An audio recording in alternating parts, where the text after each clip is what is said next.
블랑카 정희탁입니다. 반갑습니다. 자, 오늘 이 시간에는요, 서해안 개발에 관한 이야기를 집중적으로 한번 나눠볼까 합니다. 그리고 이 더불어 투자 가치가 높은 지역과 물건까지 선별을 해서 여러분들께 딱 알려드리는 시간을 가질 겁니다. 그러니까 채널 고정 팍팍 해주시면 좋을 것 같습니다. 여러분에게 많은 혜택이 들어가지 않겠습니까? 그죠? 자, 아무래도 저희는 시청자분들을 위해서 1시간 내도록 꼭 시청자분들의 부동산 고민이나 궁금증을 풀어주는 그런 무료 상담 전화를 열어놓도록 하겠습니다. 전화번호 어떻게 됐냐? 아래 보이시죠? 전화번호가 02-2000-4889 여기로 전화 주시면은 제가 친절하게 부드럽게 깔끔하게 저희가 상담을 해드리도록 하겠습니다. 자, 시간이 없죠? 바로 한번 출발해 보겠습니다. 생방송 부동산 레츠 고 핫!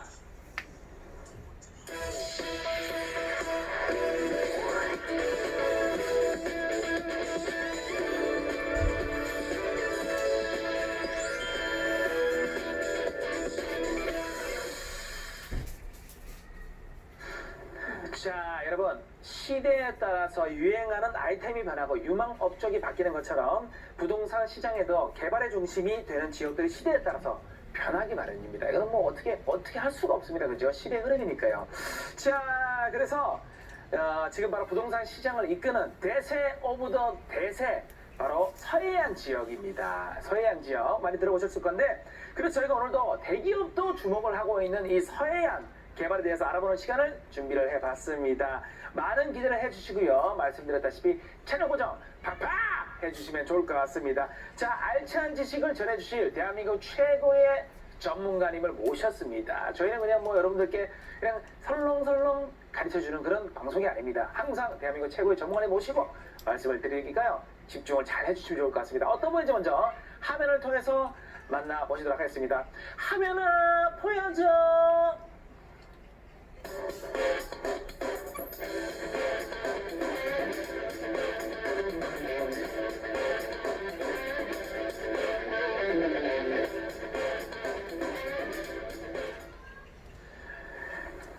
네, 여러분 방금 전에 우리 화면을 통해서 보신 분이 바로 옆에 지금 나와 계십니다. 자, 안녕하세요. 네, 안녕하세요. 아이고, 비니 이채 비니 도대체 어떤 비니 무슨 비니 이채 비니. 네, 우리 시청자분들께 인사 좀 부탁드리겠습니다. 네, 안녕하세요. 바른길 부동산 전략연구소 이채빈 소장입니다. 네, 좋습니다. 요즘 첫 서해안 시대 아니면 황해권 시대, 말 어렵네요. 황해권 시대라는 말을 많이 하는데, 부동산 시장에서 바라보는 현재는 왜 서해안 시대라고 불리는지, 서해안 개발이 계획된 배경에 대해서 먼저 한번 말씀을 해주시면 좋을 것 같습니다. 비니비니 이채빈 전문가님. 네, 많은 분들이 왜 서해안에 주목을 해야 되는지 모르시는 분들이 많으세요. 그리고 왜 인천이 뜨고 있고 또 평택 쪽으로 대기업이 이동을 하고 있고 송도를 왜 많이 개발을 하고 있고 또 국제 업무지구를 만드는 이유들, 새만금을 개발하는 이유, 그리고 왜 당진이 뜨고 있는지. 근데 이런 것들을 사실은 많은 분들이 이걸 잘 모르셔가지고 좀 오늘 준비를 좀 했어요. 근데 들어보시면은 나중에 좀 투자에 큰 포인트가 되실 수 있다라고 생각이 되고 있고, 우선적으로 부동산은 과거를 알고 현재를 알면 미래가 보인다라고 하죠. 서해안은 예전에 과거에서부터 우리나라는 이제 서해안 쪽에 전자산업, 철강, 조선업 쪽으로 이제 많이들 포진을 해가지고 경부 쪽으로는 이런 산업들이 계속 개발이 되고 있었고 진행이 됐었고, 동남 쪽은 유럽이나 미국, 일본 무역으로 해가지고 고도 성장을 계속 거쳐왔었죠. 근데 21세기가 되면서 글로벌 시대에 접어들면서 반도체, 첨단 산업, 그리고 신재생 에너지 등으로 해서 미래 국가 경제 발전으로 해서 새로운 중심축으로 떠오르게 됐는데, 특히 여기서 중국이 G2로 급부상을 하면서 서해안이 이제 미래의 중심축으로, 새로운 중심축으로 변화하게 됩니다. 왜냐하면 중국에는 가장 큰 산업단지 3개가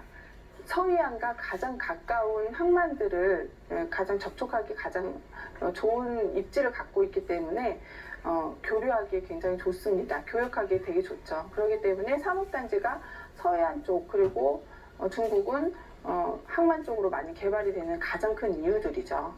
그래서 앞으로는 이 산업단지 쪽으로 계속 대기업들이 산업단지를 몰려올 수밖에 없고 아시아권의 산업단지들도 이쪽으로 밀려올 수밖에 없다라는 가장 큰 좋은 입지의 개발 이유들을 갖고 있다라고 볼 수가 있습니다. 자, 중국과의 접근성이 좋기 때문에 그 이유가 되는 게 핵심인 것 같네요. 그죠? 자, 최근 대기업 산업단지들이 서해안 쪽으로 이전하는 것도 어떻게 보면 이 서해안권 개발의 영향인 거 맞는 거죠? 네, 그쵸.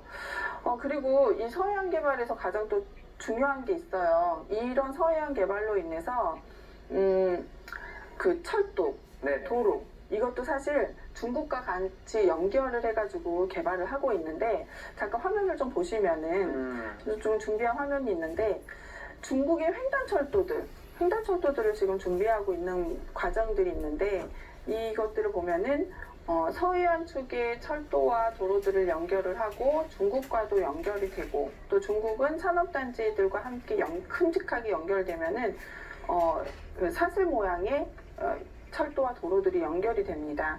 그래서 앞으로는 도로와 철도들로 물류를 교환을 하고 또 혹은 교역을 할 수 있도록 만들어지고 또 항만으로도 만들어지는 이유들.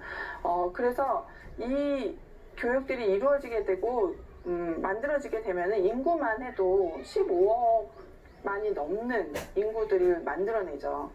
15억만 명이 인구가 늘어나게 되면 당연히 이 주변에 부동산 가격 상승이 굉장히 크게 일어난다는 거.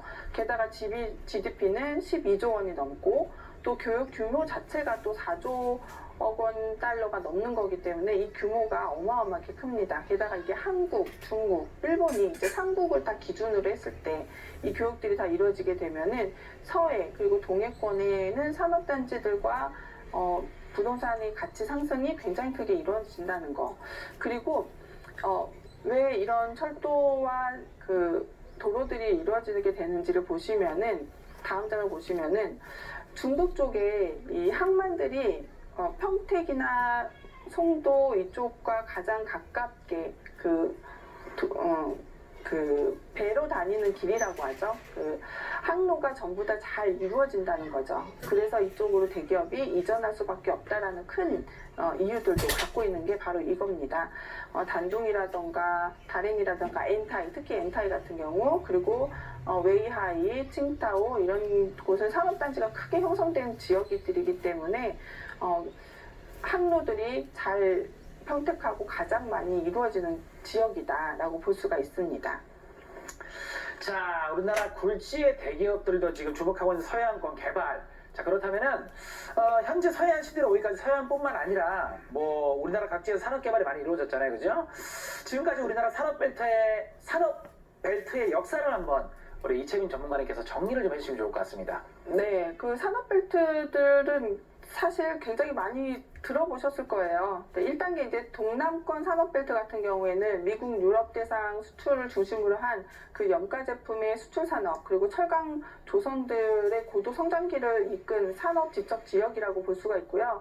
2단계가 이제 경부 산업벨트죠. 바로 조선이라던가 뭐 그런 산업들이 많이 이루어졌던 곳. 그래서 서울에서부터 수원, 대전, 대구, 울산, 부산 이루는 곳이 산업 지적 벨트로 전자산업들을 많이들 이루어졌고 조선산업들이 많이 이루어졌던 그런 벨트입니다. 왜냐하면 수출을 빨리빨리 이루어져야 되고 또 자재 같은 거는 수입을 빨리 이루어져서 진행을 해야 되기 때문에 그러니까 생산을 계속 해야 되기 때문에 그런 부분들이었고 또 서해안의 신산업벨트라고 해서 환황의 경제권 지역이 이제 제휴를 통해서 향후 한국 경제를 견인하는 새로운 산업에 태동이 되는 발전되는 그런 지역이라고 볼 수가 있는데 이런 곳이 바로 인천 그리고 평택, 새만금, 당진 이쪽 주변이라고 보실 수가 있습니다.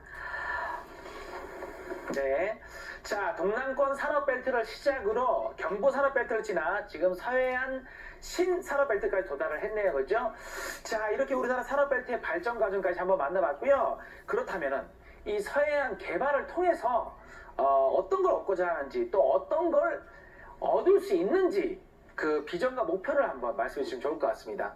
네, 사실 이런 부분들은요, 중국하고 우리나라하고 어떤 일부적인 걸 거의 다 이제 협력이 다 이루어진 상태예요. 그래서 지식, 첨단 산업, 복합 벨트라 해서 국제 비즈니스, 첨단 기술, 생태 관광 등에서 4차 신산업 성장 벨트가 이제 기반 구축이 이루어지는 상태인데, 지도를 보시면은 신의주, 그리고 평양, 개성, 서울, 인천에서 평택, 그리고 전남, 목포까지 해서 연결이 되면서 산둥성까지 이렇게 삼각형으로 연결이 되죠.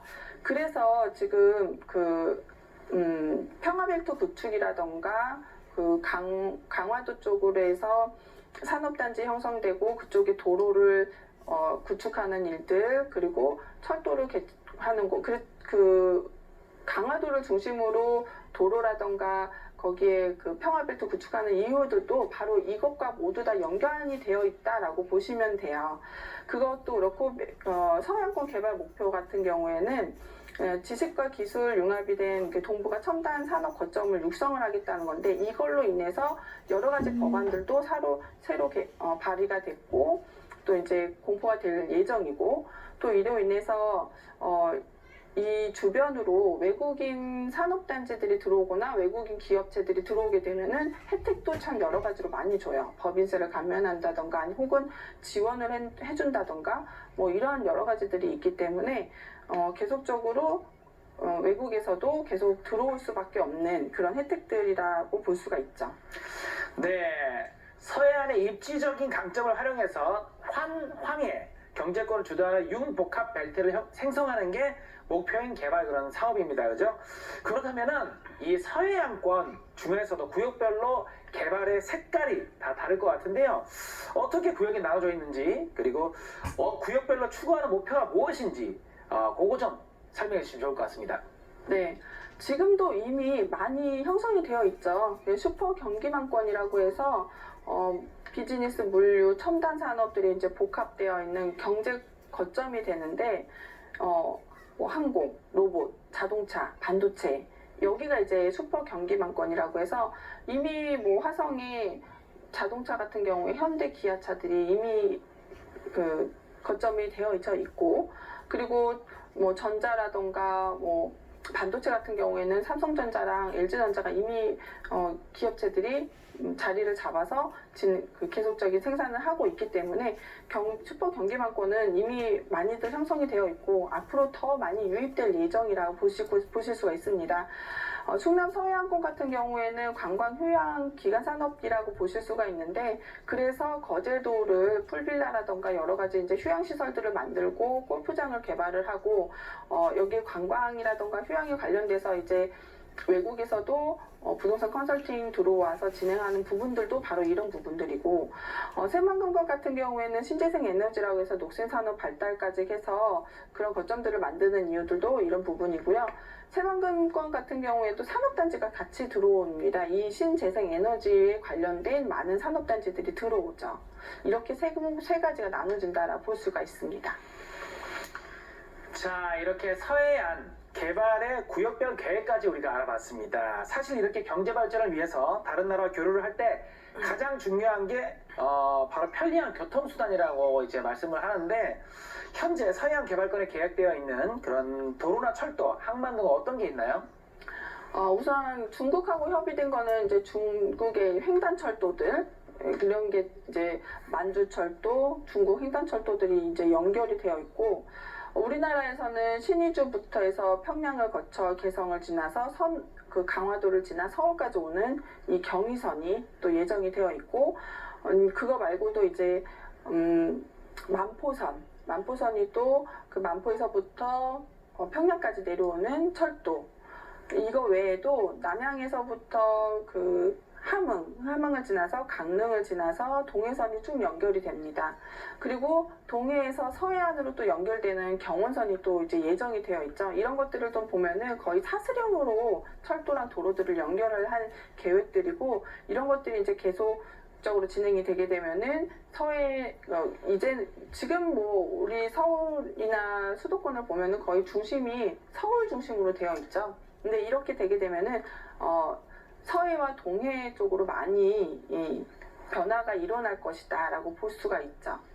그래서 좀 더 자세히 보면은요, 좀 더 크게 보는 지도예요. 그래서 중국을 횡단하는 철도들, 그리고 몽골을 횡단하는 철도, 그리고 그 외에도 이제 1대1로 미연결되는 구간들이 또 많이 있는데, 이것들이 모두 다 협의가 끝나게 되면은 우리나라도 이제 철도를 이용을 해서 몽골과 중국을 가고 유럽을 갈 수 있고, 지금은 비행기로 이동할 수 있던 것들이 이제 물류도 철도로 이동을 할 수 있고, 또 항만을 이용을 해서 할 수 있고, 또 이로 인해서 지금 또 하나 변화되는 것들이 뭐냐 하면, 항로와 항만을 이용을 해서 물류나 관광을 빠르게 진행할 수 있는 것들이 이슈가 하나가 바로 인천항의 골든하버입니다. 이게 뭐냐 하면은 자율운항 선박 기술개발 사업인데, 굳이 사람이 운항을 하지 않아도 선박이 자율적으로 움직일 수 있도록, 그리고 이 속도나 이런 것들이 굉장히 빠르게 움직이죠. 인천의 그 송도의 골든하버 선착장 같은 경우에는 가장 빠르게 중국을 오갈 수 있고, 또 이 선박은 서울에서 또 빨리 올 수 있는 지역 입지적인 걸 갖고 있기 때문에, 만약에 이게 완성이 되게 되면은 중국의 많은 관광객 그리고 산업에 대해서 빠르게 오갈 수 있는 좋은 장점을 갖고 있다라고 볼 수가 있습니다. 그래서 거제도에 사업비를 20조 원을 넘게 투입을 하면서 자율선박에 관련된 연구비를 5년 동안 투입을 하게 됐죠. 근데 그걸로 인해서 미분양 아파트들이 피가 붙고 가격이 상승했던 그런 큰 이슈들이 있었던 게 바로 요런 이슈들이라고 연관돼서 보시면 될 것 같습니다. 그래서 요 자율선박에 대해서 조금만 더 설명을 드리면은, 이게 사실은 거제도, 인천, 평택 이런 부분에 큰 이슈가 되는 것들이기 때문에 한 번 더 짚어드릴게요. 자율선박에 대해서 이제 무인선박, 자율선박, 스마트쉽이라고 나눠지는데, 이렇게 설명하시면 돼요. 이제는 사람이 직접 움직이지 않아도 물류를 싣고, 사람이 운전하지 않아도 육상에서 직접 배를 원하는 곳까지 갔다가 다시 보내주는, 이런 게 가능하다는 거죠. 이런 기술들을 우리나라가 단기간에 빨리 진행을 할 수 있다라고 볼 수가 있습니다. 그래서 간단하게 마지막 장을 보시면은 시스템 제어를 하고 의사결정을 하고 상황 시스템을 하면서 이 육상에서 이 원격 조정을 모두 다 해줄 수 있다는 거예요. 자, 서해안 개발로 인해 더욱더 촘촘해지고 있는 교통망에 대한 이야기를 우리 이채민 전문가님께 좀 들어봤습니다. 이 서해안 개발에 대해서 공부를 하고 있는 때는 생산 가능 인구에 대해서도 꼭 분석을 해야 한다고 들었는데, 그 서해안 개발과 생산 가능 인구, 도대체 이 두 개는 어떤 관계가 있길래 이렇게 얘기를 하는 건가요? 우리나라가요, 2030년이 되면은 생산 인구가 굉장히 많이 줄어들어요. 그래요? 네. 네네. 그거를 이제 우리나라는 1970년부터 이미 파악을 한 사항이고, 그래서 잠깐 표를 보시면은요, 2010년에는 우리나라 생산 인구가 세계에 비해서 굉장히 많이 늘어났죠. 네. 근데 2030년을 보시면은 세계에 비해서 굉장히 많이 줄어드는 거, 급격하게 하락하는 걸 볼 수가 있어요. 그렇게 되면 가장 크게 문제가 뭐냐?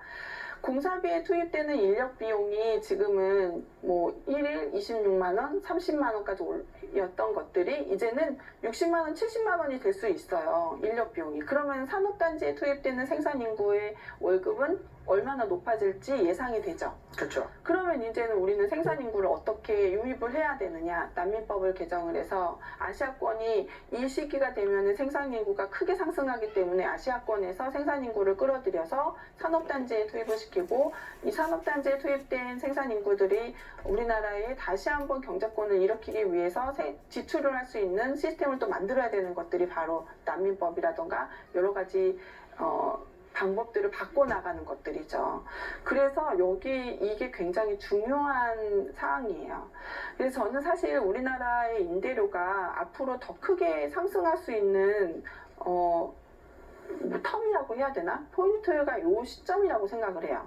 홍콩의 임대료가 한 평당 20만 원이 넘는데 우리나라는 지금 현재 한 평당 2만 원밖에 안 돼요. 앞으로 10배가 우리나라도 오를 수 있다. 그리고 지금 현재 홍콩이 그 국가보안법에 대해서 혼란을 많이 일어나잖아요. 다민족 국가에다가 많은 경제적인 외국 기업들이 와서 활성화가 되고 있는데, 우리나라도 금방 그렇게 될 수 있는 시스템을 지금 구축을 하고 있다라고 볼 볼 수가 있죠. 그래서 지금 현재 GTX를 만드는 이유, 또 많은 도로들을 2030년 계획 도로들을 많이 만드는 이유들, 이런 것들이 다 개발이 되고 나면은 홍콩보다 더 다민족 국가의 경제 발전이 크게 될 수 있는 그런 나라로 시스템을 바꿀 수 있는 나라가 되지 않을까라는 예상을 좀 해봅니다. 이런 여러 가지 큼직한 계획들을 봤을 때요. 네, 좋습니다. 자, 그렇다면은 이 서해안 시대에 가장 주목해야 할 지역, 그러니까 다시 말해서 중국과 교류하기에 가장 유리한 대표적인 지역은